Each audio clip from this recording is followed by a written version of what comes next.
we're going to pick up with a short discussion on work. Okay, usually in a closed container, looking at this system, again, we have a piston type arrangement with a gas sample in here being the system, and kind of a piston with the gas expanding, moving that piston. So usually in a closed container, the only work, meaning movement of a mass, is done by a gas pushing on the surroundings, or by the surroundings pushing on the gas. We can actually measure the work done by the gas if a reaction is done in a vessel that's been fitted with a piston.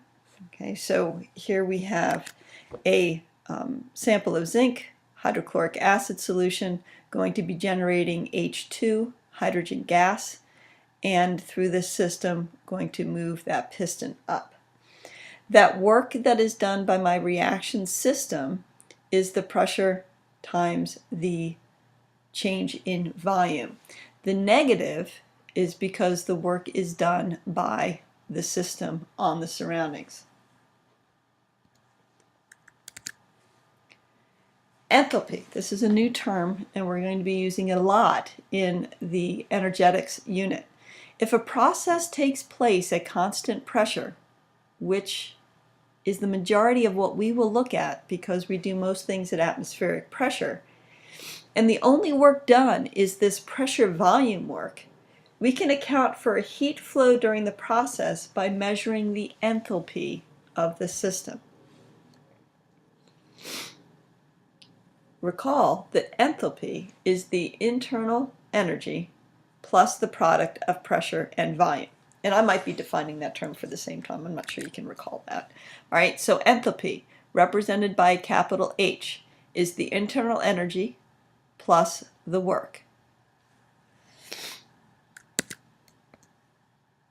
So, when the system changes at constant pressure, the change in enthalpy, represented by that delta, delta H, is equal to delta E plus PV. Since P is constant, we can rewrite this as the change in enthalpy is equal to the change in the internal energy plus the change in volume times the pressure. If you recall, delta E, the internal energy, is the heat flow and the work done. If work is defined as negative P delta V, we can substitute these back into this equation.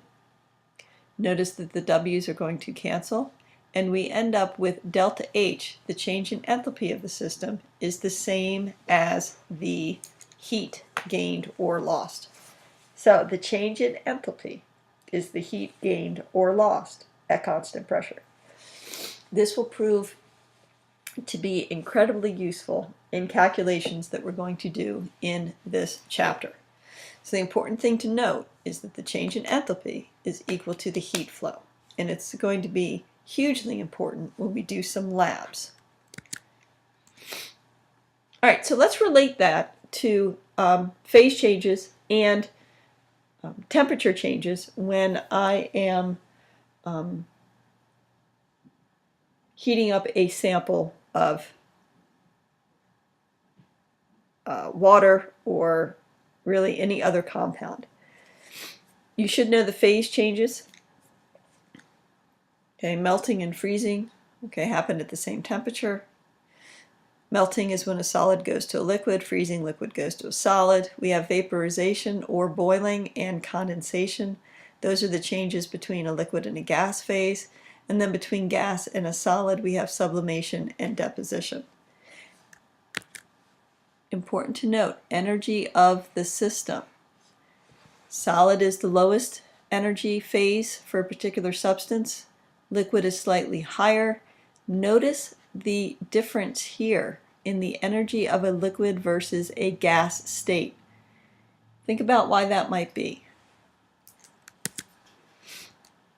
All right, energy changes associated with changes of state. Heat of fusion. Whew, man, we got a lot of new terms. Heat of fusion is the energy required to change a solid at its melting point to a liquid. It is represented as delta H, F, U, S. That is the heat of fusion.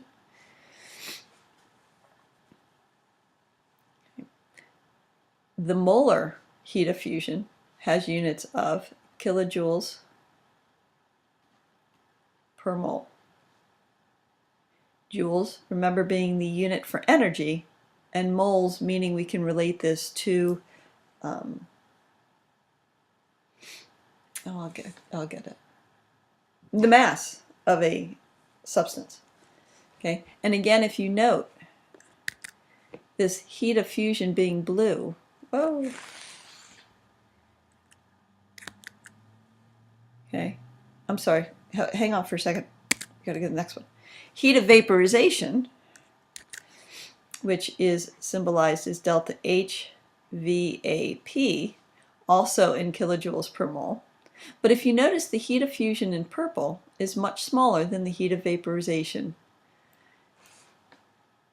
I asked you to kind of think about that at the last slide that we looked at. And the idea is this heat of vaporization is the heat required to change a liquid to a gas. So the heat of vaporization is really breaking all intermolecular forces for a substance. And it takes a lot more energy to completely break apart all of those intermolecular forces when going from a liquid to a gas than the heat of fusion does breaking from solid to liquid, since some of those intermolecular forces are still there. Hopefully that makes sense to you. Okay. Now, the heat added to the system at the melting points and the boiling points goes into pulling the molecules further apart from each other. And hopefully we've already kind of covered this one, right? The temperature of the substance does not rise during a phase change. Okay. So here, to calculate this heat, we can actually put a quantity on the heat needed to melt a sample of ice. The heat needed to melt is equal to the delta H of fusion times N, being the number of moles. Okay. And again, you have to be aware of what the units are, because sometimes you'll be given them in like kilojoules per gram, sometimes they are the molar heat of fusion, which would be kilojoules per mole. All right, but if I take the number of moles present, multiply it by that delta H of fusion, that change in enthalpy for fusion, or heat of fusion, I should say, then I can get the amount of heat needed for a particular sample to take it from ice at 0 degrees to water at 0 degrees, or from liquid water at 0 degrees to ice at 0 degrees. And all that's going to depend on is the sign. Am I removing energy or am I adding energy to the system? Oh, and the same goes for the change from liquid to gas. Here that Q from liquid to gas is going to be equal to the number of moles times the heat of vaporization for that particular substance. We don't always have to be talking about water. Okay. And again, notice the amount of heat to take something from a liquid to a gas is much larger than the amount of heat to take it from a solid to a liquid.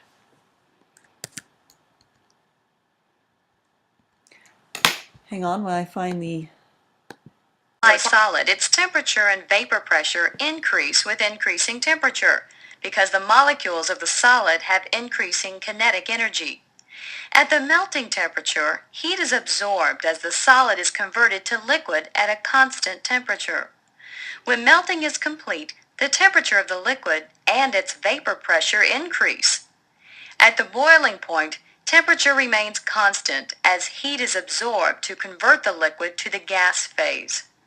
When all the molecules are in the gas phase, the temperature again increases as the gas phase molecules acquire additional kinetic energy. On this graph of time versus temperature, the first segment represents heating of the solid. At point A, the solid melts. The temperature remains constant while melting occurs.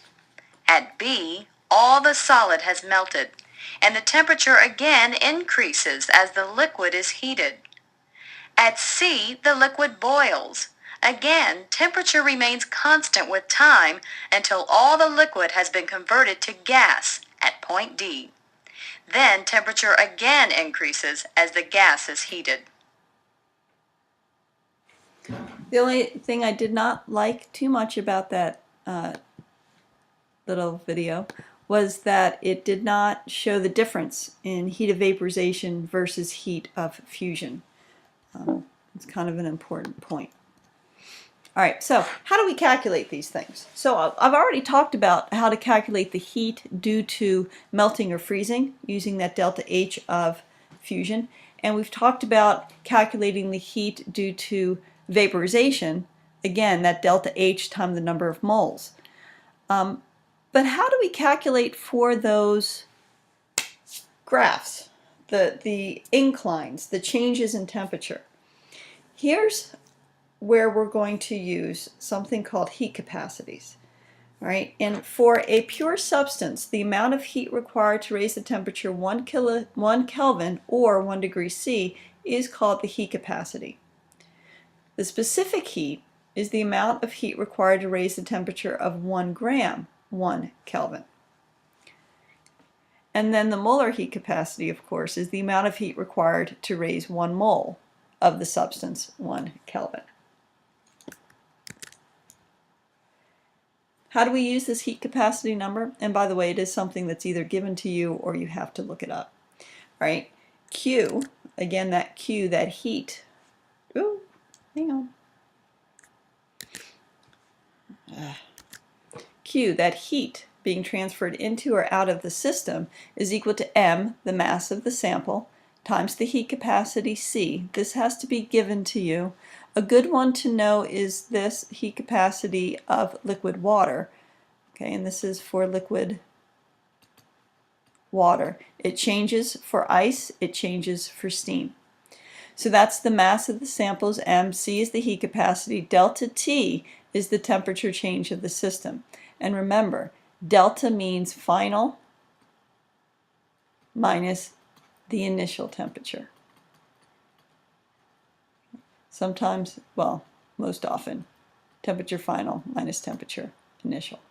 Okay. So the truth about enthalpy. Enthalpy is an extensive property, meaning it depends on how much material is present. As an example, an intensive property is like the color of the metal. Even if I cut the metal in half, it still has the same color. An extensive property, like mass, depends on how much is present. So enthalpy, the amount of heat in a sample, depends on how much of the sample is there. And that's an extensive property. For delta H for a reaction or for a melting or a boiling change, delta H is the same quantity, but depending on whether I'm melting or freezing, you're going to change the sign. So if I'm melting something, it's going to be an opposite sign than when I am freezing it. Delta H for a reaction depends on the state of the products and the state of the reactants.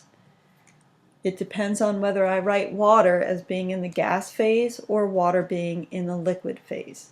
That's one of the reasons why I want states of matter when we're writing chemical equations.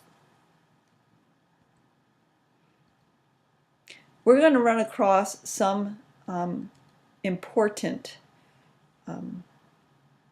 types of enthalpy changes. Heat of combustion, represented by delta H COMB. Heat of formation, delta HF. Heat of fusion, which we've already talked about, being the phase change solid to liquid or liquid to solid, and then that heat of vaporization, gas to liquid or liquid to gas. And we'll talk about these two in more detail. We pretty much have covered these two, heat of fusion and heat of vaporization. How do we use these? How do we use these specific heats? How do we use heat of vaporization to calculate heat for phase changes and for heating a sample from below its melting point all the way through to when we're heating it as a gas? All right. We're going to use specific heats to calculate the heat during warming or cooling of a sample, and we're going to use the heat of vaporization or fusion to calculate the heat transferred during phase changes. You may be wondering, why can't we just use the same equation? Well, specific heats, if you remember, Q mc delta T requires a temperature change to use a heat capacity. During phase changes, do I have a temperature change? I don't, so I can't use that equation. That's where I have to use Q is equal to N times delta H of either vaporization or N of delta, or the heat of fusion, okay? Depending on whether I'm talking about melting, freezing, boiling, condensing. All right, well, let's look at an example.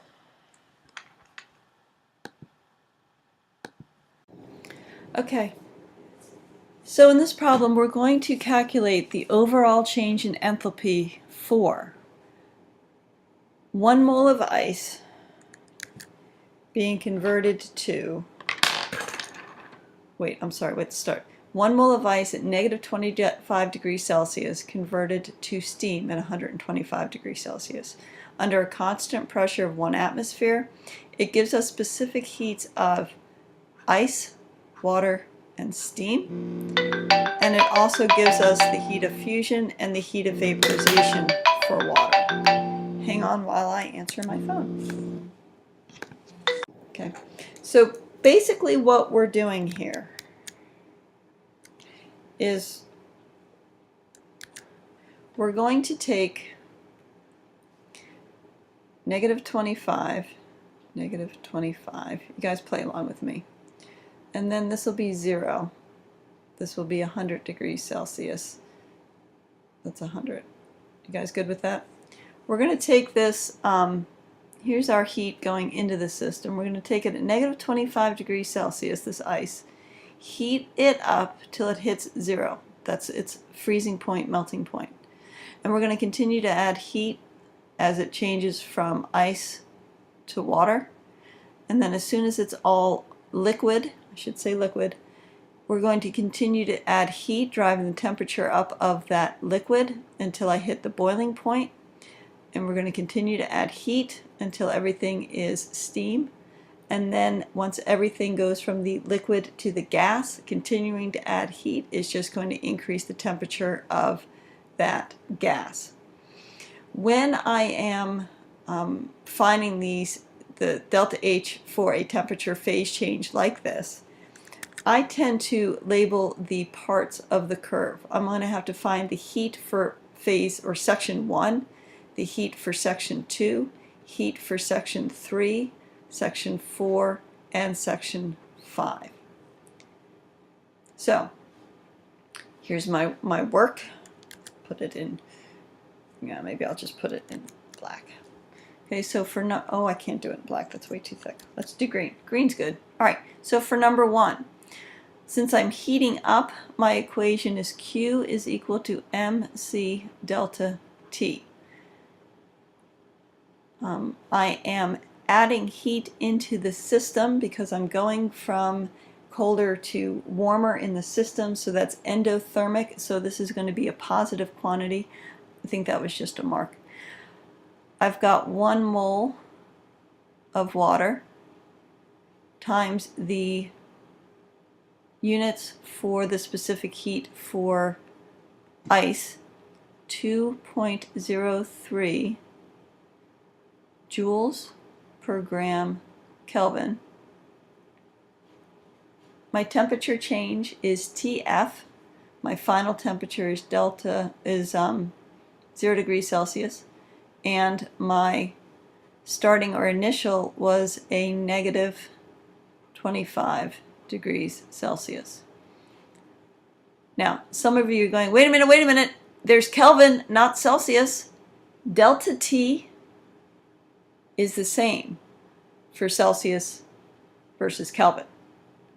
Prove that to yourself. Delta T, if you're taking a delta temperature, the difference for Celsius is the same as the difference for Kelvin. But I do notice that these moles are not going to cancel out with those grams. So I do need to add somewhere in my line of calculations for every 1 mole of water, I have 18.02 grams. Okay, and that's going to be, well, right up in there. So my moles cancel, my grams cancel, my delta Kelvin and delta Celsius cancel, and I'm left with joules. Ooh, that's what I wanted because it is a heat. So, joules. In my calculator, I have 18.02 times 2.03 times 0 minus a negative 25, which is 25, and I get 914.52 joules. Okay.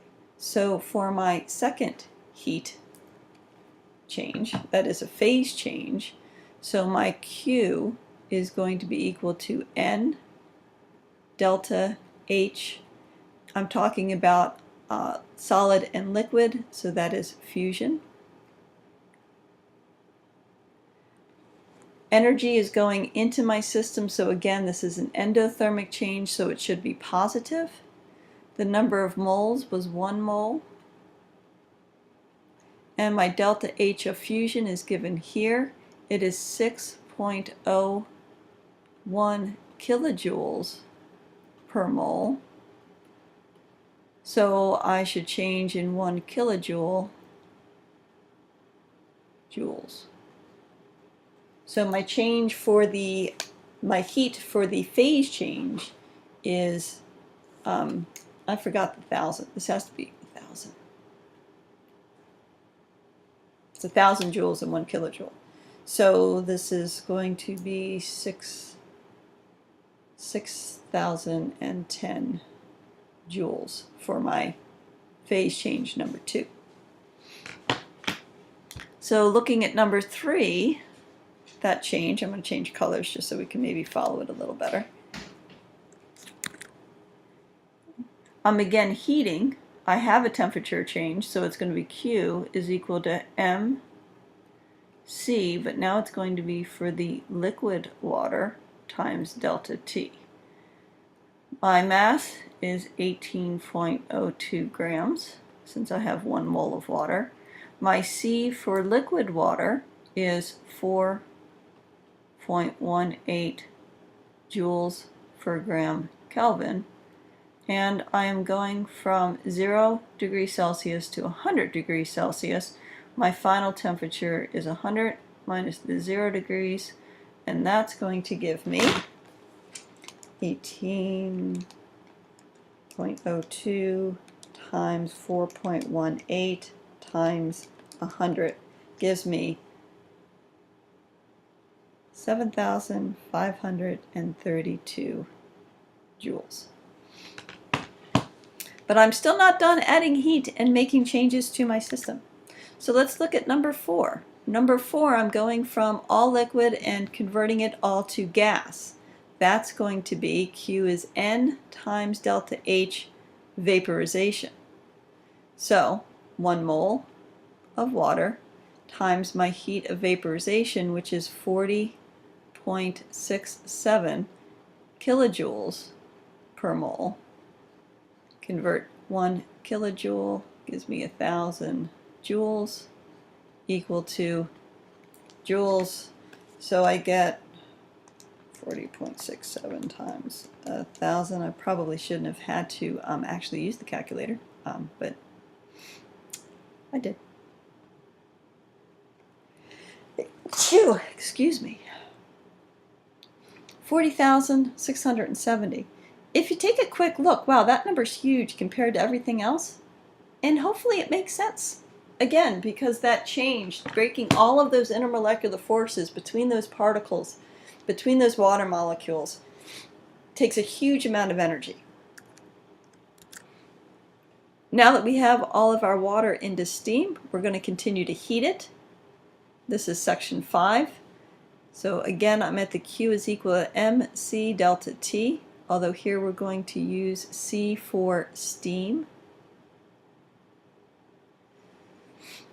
My mass, 18.02 grams, times my C for steam, which is 1.84 joules per gram Kelvin, times my delta T. I end at 125 degrees Celsius, that's my T final, minus 100 degrees Celsius. This will give me, I have 18.02 times 1.84 times 125 minus 100, and this should give me 828.9 joules. So, Q total is equal to all of those Q's added together. So 914.52 plus 6010 plus 7532 plus 40,670 plus the 828.9. I get a total of 55,955 joules, which, let's see, looking at significant figures, dear me, this has 2 significant figures, so I should round it to that place. This has 3, so I should round it to that place. This has 3, so I should round it to that place. This should have 4, and then this should have 2, so I should round it to that place. So looking at the rules for adding, I should round it to the tens place. I did that right? So I should have 55,960 joules is the amount of enthalpy change when I convert 1 mole of ice at negative 25 degrees Celsius to steam at 125.